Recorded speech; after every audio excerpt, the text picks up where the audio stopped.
नमस्कार दोस्तों, आज हम एनालिसिस करने वाले हैं यस बैंक का। यस बैंक मेरा एनालिसिस क्या बोलता है, यस बैंक कहाँ जाने वाला है और कैसे काम कर सकता है फ्यूचर में। तो आइए समझते हैं। यहाँ पे मैं स्टॉक एज यूज कर रहा हूँ फंडामेंटल एनालिसिस के लिए। थोड़ा थोड़ा जो मैं देखता हूँ फंडामेंटली वो मैं आपको बताने वाला हूँ। उसके बाद में हम चार्ट्स को डिटेल में स्टडी करेंगे। यहाँ पे टेक्निकल एनालिसिस बहुत ही स्ट्रांग है मेरा, तो वो मैं जरूर आपको बताऊंगा कि टेक्निकली मेरे को चार्ट कैसा दिख रहा है और कहाँ पे जाने वाला है ये स्टॉक। तो मैंने यहाँ पे स्टॉक एज यूज किया है, यस बैंक मैंने सेलेक्ट कर लिया है। यहाँ पे मैं एज रिपोर्ट की तरफ चलता हूँ तो यहाँ कुछ खास मुझे मिल नहीं रहा है। यहाँ पे मैं टेक्निकल्स की तरफ चल रहा हूँ तो आप देख सकते हो सारे माइनस में रिटर्न है 10 साल से लेके। देखें 10 साल में -87%। अगर आपने 100 रुपए डाले होते इसके अंदर तो आपका 87% कैपिटल जो है इरोड हो चुका होता। 100 रुपए का 87 रुपीज गायब हो चुके होते हैं और बचते आपके पास कुछ 12-13 रुपए।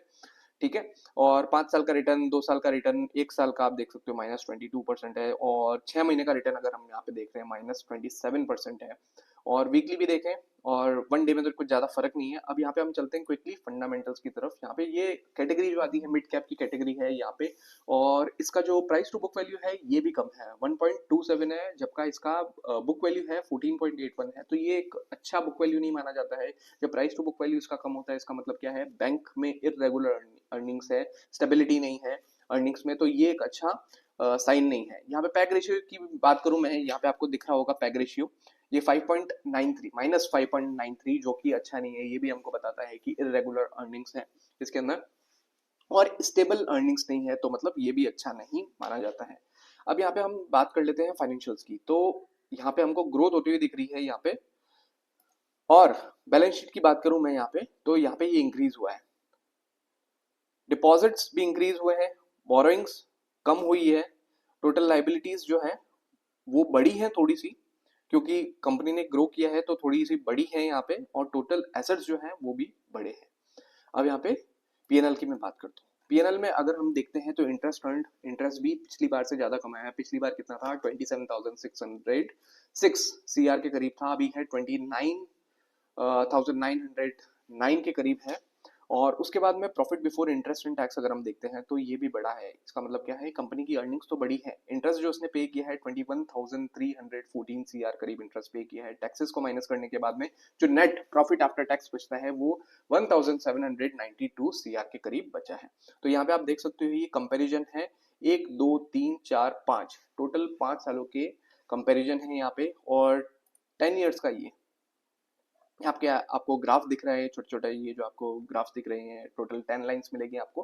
तो यहाँ पे आपको 10 ईयर्स का ग्राफ दिख रहा है कि कैसे इंक्रीज हो रहा है या डिक्रीज हो रहा है, राइट। अब यहाँ पे इसके हिसाब से तो ठीक है। यहाँ पे हम चलते हैं कैश फ्लो पे। कैश फ्लो भी पॉजिटिव है, ऐसा नहीं है कि नेगेटिव है। यहाँ पे आप देख सकते हो नेट चेंज जो है वो माइनस में गया है यहाँ पे। पर यहाँ पे कैश एंड कैश इक्विवेलेंट्स अभी भी ब्लू है, इसका मतलब पॉजिटिव है ये चीज।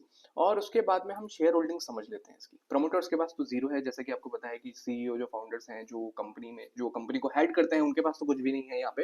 एफआईआईस की बात कर लेते हैं, फॉरेन इंस्टीट्यूशनल इन्वेस्टर्स, उनके पास 27% होल्डिंग्स हैं इस शेयर की, जो भी कैपिटल है पूरा मार्केट का उसकी। और डीआईएस डोमेस्टिक इंस्टीट्यूशनल इन्वेस्टर, जो कि एसबीआई हो गया, जो हमारे लोकल डोमेस्टिक म्यूचुअल फंड्स हो गए, जो बैंक्स हो गए, जो बड़े बड़े उनके पास कितनी होल्डिंग्स है, 38% होल्डिंग्स है। उसके बाद में नॉन इंस्टीट्यूशनल इन्वेस्टर्स, जो कि हम जैसे रिटेलर्स हो गए, उनके पास 34% पूरे यस बैंक के जो कैपिटल है उसकी होल्डिंग्स है, राइट। तो अब हमको समझना क्या है कि जब एफ होल्ड करते हैं और डी यहाँ पे नॉन इंस्टीट्यूशनल इन्वेस्टर्स होल्ड कर रहे हैं 34%, ये एक नेगेटिव साइन है। यहाँ पे इसका परसेंटेज ज्यादा है। कभी भी एफ नहीं चाहेंगे कि यहाँ पे रिटेल इन्वेस्टर पैसा बनाए, राइट। तो मार्केट मुझे यहाँ से क्या समझ में आ रहा है कि यहाँ से मतलब इतना अच्छा नहीं लग रहा है, मुझे नेगेटिव दिख रहा है। अब हम चार्ट्स पे चलते हैं। यहाँ पे चार्ट्स को समझ लेते हैं। अब देखो चार्ट्स में मैंने दो ट्रेंड लाइन बना के रखी है। एक तो ये ऊपर से कर्व ट्रेंड लाइन है, कर्व ट्रेंड लाइन भी हम समझेंगे, यहाँ पे हम समझ लेते हैं। अब देखो यहाँ पे नीचे वाला ये चीज देखना, सितंबर 21 से लेके इसने सपोर्ट बनाना स्टार्ट किया और उसी ट्रेंड लाइन की तरफ चल रहा है, राइट। अब अभी चल रहा है 2025, 21, 22, 23, 24, राइट। 4 साल हो गए हैं। 4 साल से लोगों ने जब यहाँ पे लिया था, बाय किया था 11 रुपए पे, और हाईएस्ट गया था ये 30 रुपए के करीब, मतलब 11 रुपए से कितने गुना, 2 गुना और बढ़ गया उनका पैसा यहाँ पे। तो इन्होंने होल्ड करके रखा है, राइट। इनके स्टॉप लॉसेस अभी कटे नहीं, इनके स्टॉप लॉसेस कहाँ होंगे, इसके नीचे स्टॉप लॉसेस होंगे, राइट। तो अब जब कंपनीज अगर बाय कर रही है, यहाँ पे एक और चीज मैं आपको बताना भूल गया, म्यूचुअल फंड होल्डिंग्स, यहाँ पे मोतीलाल ओसवाल, निप्पॉन वगैरह, इसमें कितना कितना इनके पास कितनी क्वांटिटी है, यहाँ पे सारी लिखी हुई है, वो हम देख सकते हैं। 22 CR, 21 CR, 18 CR, 17, यहाँ पे डिटेल में सारी चीजें दी हुई है।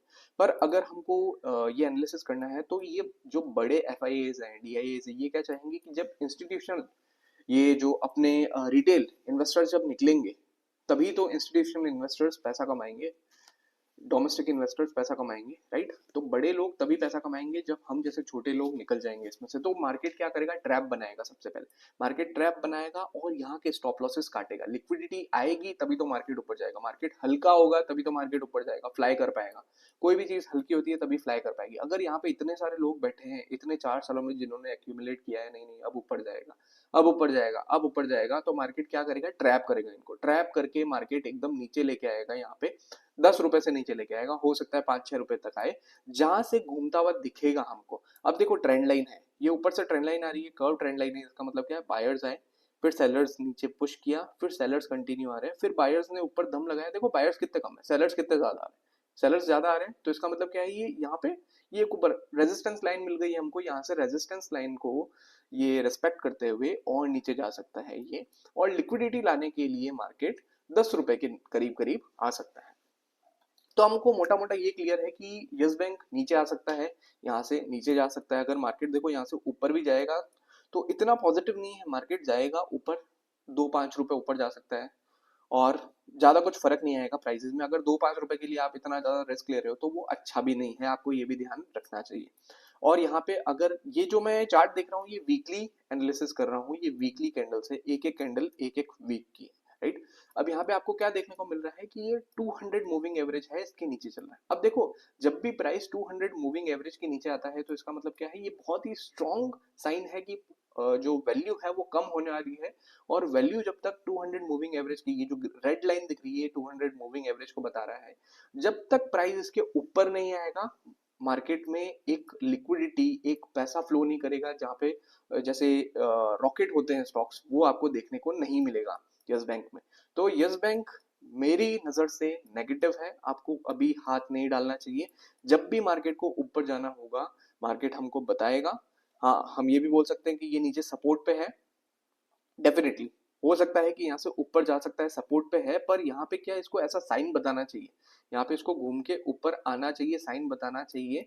अगर ये एक रेजिस्टेंस को ऊपर की तरफ ब्रेक कर रहा है अच्छी कैंडल के साथ में, ये जैसे ये एक रेजिस्टेंस है, इसको ऊपर की तरफ ब्रेक कर रहा है अच्छे कैंडल के साथ में, तब तो हम सोच सकते हैं। पर अभी के लिए मुझे नहीं दिख रहा है यहाँ पे ये ऊपर जाता हुआ, और ना ही ये ऊपर जाएगा कंटिन्यूसली, ये नीचे आ सकता है लिक्विडिटी ग्रैब करने के लिए।